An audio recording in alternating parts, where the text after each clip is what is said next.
어제 일본에서 참의원 선거가 있었습니다. 아베 총리가 이끄는 자민당이 이 전체 의석의 과반을 확보했는데요. 하지만 이 개헌 발의선을 유지하는 데는 실패를 했습니다. 언론에서는 성공도 실패도 아니다 이렇게 좀 보고 있는 상황입니다.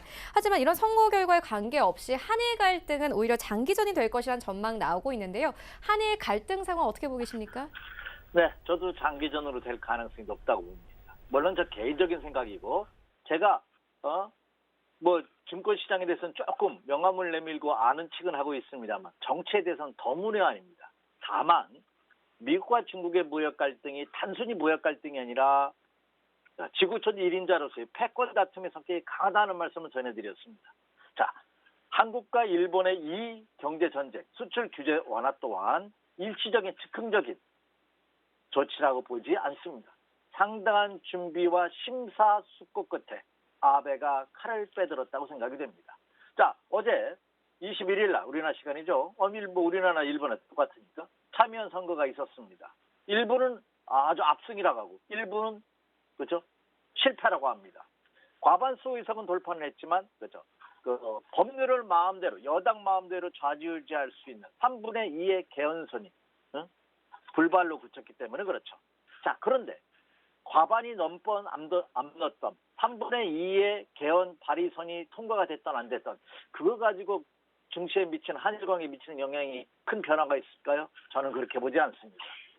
자, 이번에 아베가 대한민국에 대한 수출 규제를 더 강도 높게 이번 주에 추가 조치를 취한다. 그러면 참의원 선거에서 과반을 확보했기 때문에 그렇다. 이런 뉴스가 나올 수 있습니다. 과연 그럴까요? 또 반대로 이번에 금지 일주일 동안 아베가 뚜렷한 수출 규제 추가 대책, 추가 보복 대책을 내놓지 않고 소강면을 보인다.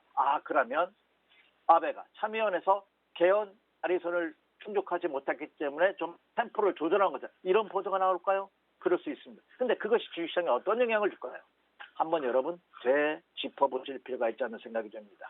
자, 저는 아베가 이번에 개헌 발의선을 오히려 과반수를 넘겼다는 포커스보다는 실패했다는 데 저는 포커스를 더 주고 싶습니다. 그렇다면 한일 관계가 좋아질까요? 그렇게 보지 않습니다.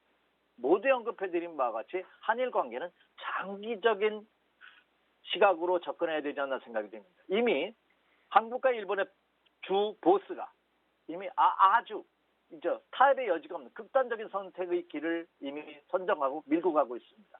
먼저 고개 숙이지 않겠다는 얘기죠. 그것은 다시 언급해드릴 사항은 아닙니다만 그렇다면 경제, 한일 관계에는 역시 어느 정도 시간이 더 필요할 가능성이 굉장히 크지 않을까 생각이 됩니다.